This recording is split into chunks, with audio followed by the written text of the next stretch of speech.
उपस्थित असलेले राष्ट्रपती नेते आबा मोठे, आरपीआयचे आमचे जे आता या ठिकाणी पाठिंबा दिला आणि भाषण केलं ते आमचे सहकारी उपाध्यक्ष राज्याचे, व्यासपीठातील सर्व नेते मंडळी, उपस्थित असलेली वडीलधारी मंडळी, मोठ्या संख्येने उपस्थित असलेल्या आमच्या महिला भगिनी, पत्रकार मित्र आणि तरुण मंडळींनो,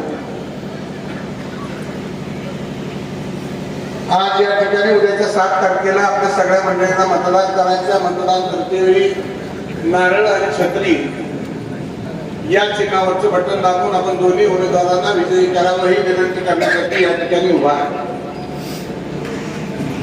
गेली सातत्याने 25 वर्षाच्या काळामध्ये या तालुक्याचे लोकप्रिय भीष्मपितामह माननीय गणपतराव देशमुख साहेबांच्या बरोबर माझी आघाडी होती. त्याच्या अगोदर त्यांचं 25 वर्षाचं राजकारण होतं. त्याच्या अगोदर माझे वडील आमदार म्हणून या मतदारसंघामधून प्रतिनिधित्व केलं.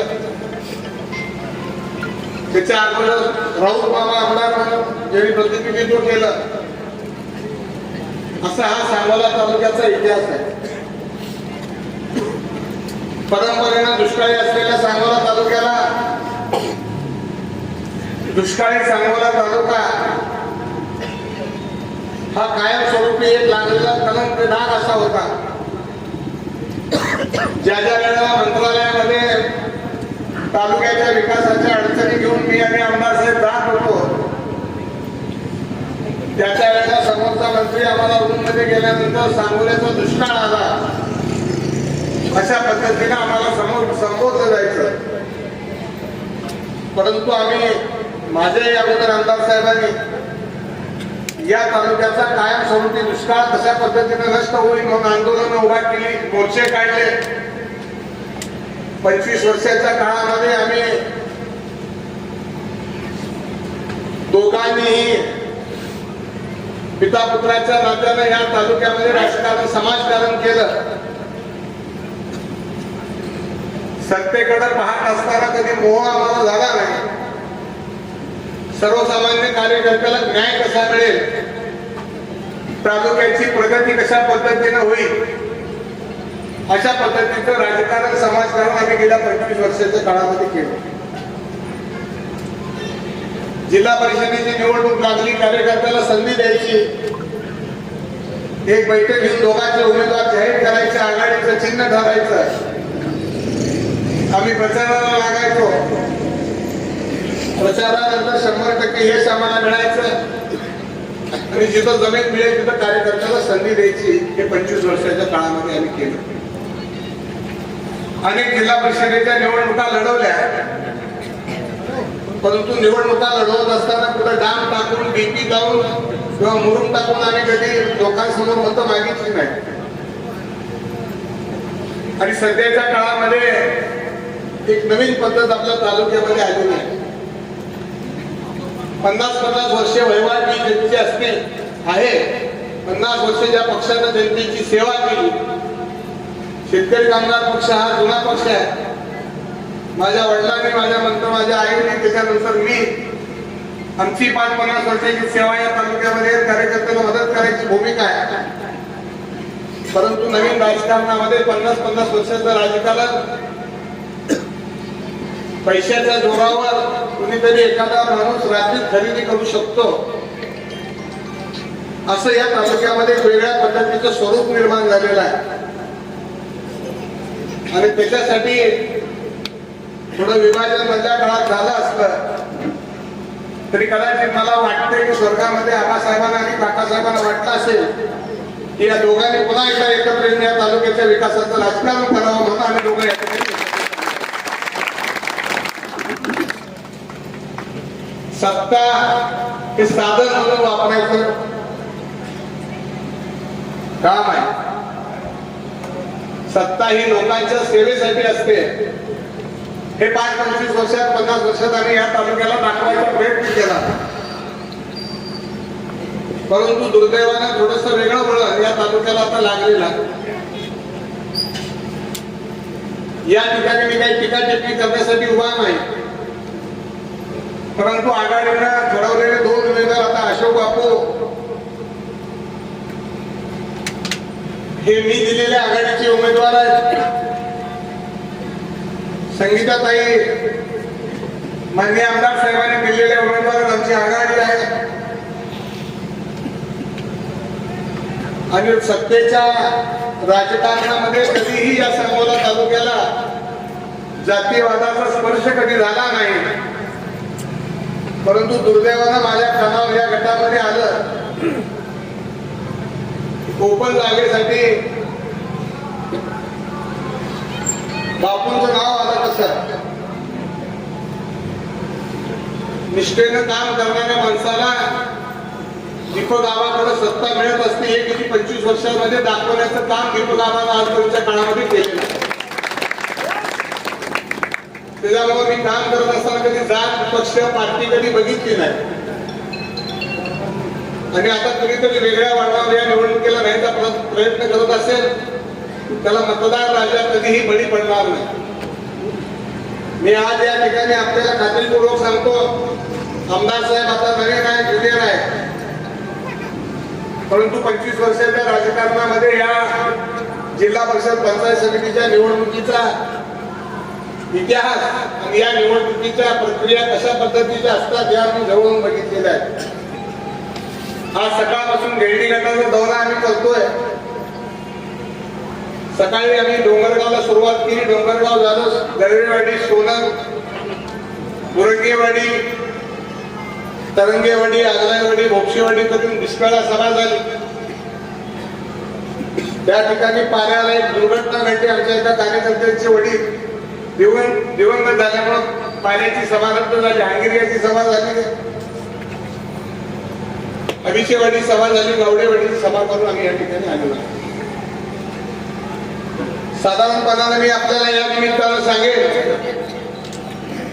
की या गटाचा निकाल कुठल्या ज्योतिषानं सांगायला पाहिजे अशातला भाग नाही. मी आज या ठिकाणी जाहीरपणाने आपल्याला सांगेन त्या तिन्हीच्या तिन्ही उमेदवाराचा गुन्हा गावामधून मतात त्यांची आपण किती देणार एवढा प्रश्न त्यामध्ये राहिलेला आहे. सगळी मंडळी आपलीच आहे. 2, 3, 4, 5 गेरडी राजकारणात काय विचारू नका. सगळ्यापेक्षा जास्त उमेदवार आपल्या गेरडी गटात केलं. लोकशाहीमध्ये प्रत्येकाला अधिकार आहे उभा राहायचा. माझं कोणाबद्दल ऑब्जेक्शन असतं का असंही नाही आणि असायचं काही कारणही नाही. परंतु मी आपल्याला एवढं शाश्वत करतो, या निमित्तानं या तालुक्याला पुन्हा एकदा गतवैभव प्राप्त करून देण्यासाठी आपण या दोन्ही उमेदवाराला उद्याच्या 7 तारखेला प्रचंड मतानं विजयी करा ही विनंती करतो. आणि मला निश्चितपणाने खात्री आहे की आपण सगळी मंडळी या विकास आघाडीच्या नारळाच्या चिन्हाचं आणि अशोक बापूला नेमकी छत्री काय मिळाली ही आपण अशोक बापूला प्रश्न पडलेला आहे. पण बापू आपण 40 वर्षे ऊन असू द्या, पाऊस असू द्या, निष्ठेनं माझ्याबरोबर काम केलेलं आहे म्हणून त्या निष्ठेसाठी तुम्हाला छत्री दिलेली आहे. ती उन्हाळी आहे, पावसाळ्यात बापू आहे आता खंबीर आहे.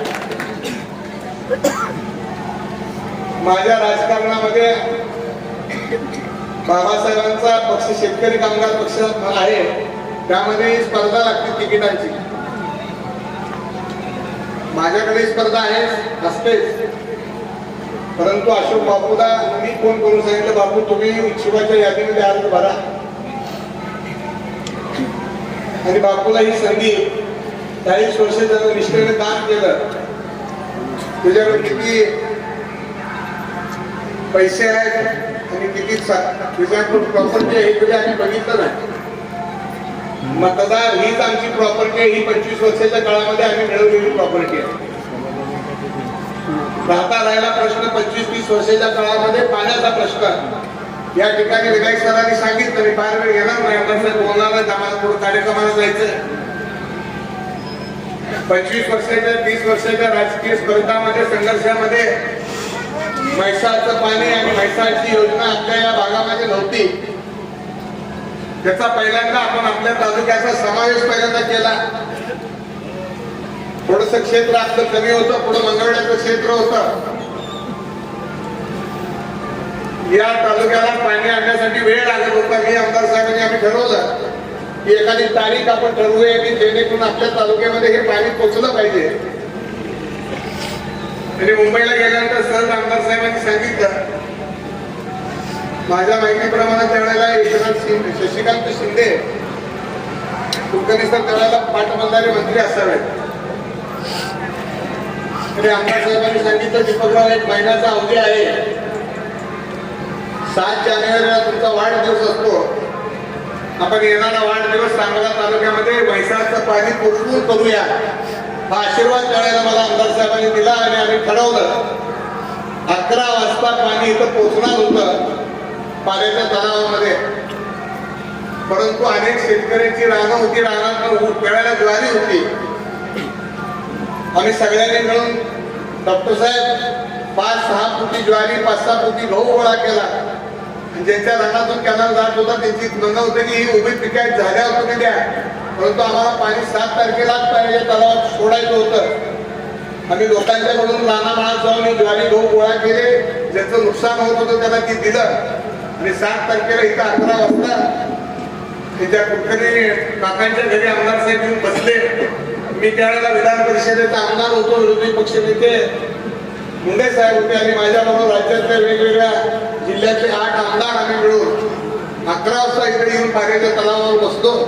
5 वाजता पाण्याच्या तलावामध्ये पाणी सोडलं. मग त्याचं आम्ही सगळ्यांच्या हस्ते भूमिपूजन केलं आणि तेव्हा पाणी या तालुक्याला सुरुवात झाली. अशा पद्धतीनं काम आम्ही या तालुक्यासाठी केलेलं आहे, त्याग केलेला आहे आणि यासाठी संघर्ष केलेला आहे. आणि म्हणून मी आपल्या सगळ्यांना सांगेन की मताचा अधिकार सगळ्यापेक्षा जास्त आम्ही आपल्याकडून मागू शकतो. आणि लोकशाहीमध्ये मत मागायचा अधिकार सगळ्यांना आहे आणि त्याबद्दल आमचं काही म्हणणं नाही. परंतु मी एवढंच सांगेन की उद्याच्या 8 तारखेला आजपर्यंत केलेल्या श्रमाचं निष्ठेचं फळ आपण द्यावं. आमदार साहेबांच्या हयातीनंतरची ही डॉक्टर साहेबांची आणि माझी पहिलीच निवडणूक आहे आणि आम्ही ठरवलेलं आहे. आता मगाशी सांगितलं मी तालुक्याचा निकाल काय तुमच्या ज्योतिषाने सांगायची आवश्यकता नाही, जनतेनं सगळं ठरवलेलं आहे. त्यामध्ये फक्त घेरडीकरांनी आपला वाटा त्यामध्ये सिंहाचा असावा अशा प्रकारची विनंती करतो या ठिकाणी. आणि पुन्हा एकदा नारळाच्या आणि चक्रीच्या चिन्हाचं बटन दाबून त्या दोन्ही उमेदवाराला विजयी करा ही विनंती करतो आणि थांबतो. धन्यवाद. जय हिंद, जय महाराष्ट्र. आपण सांगोला पॉलिटिक्स हे YouTube चॅनल जर पहिल्यांदा पाहत असाल तर नक्की सबस्क्राईब करा आणि तालुक्यातील प्रत्येक बातम्या, ताज्या घडामोडी काही क्षणात जाणून घ्या.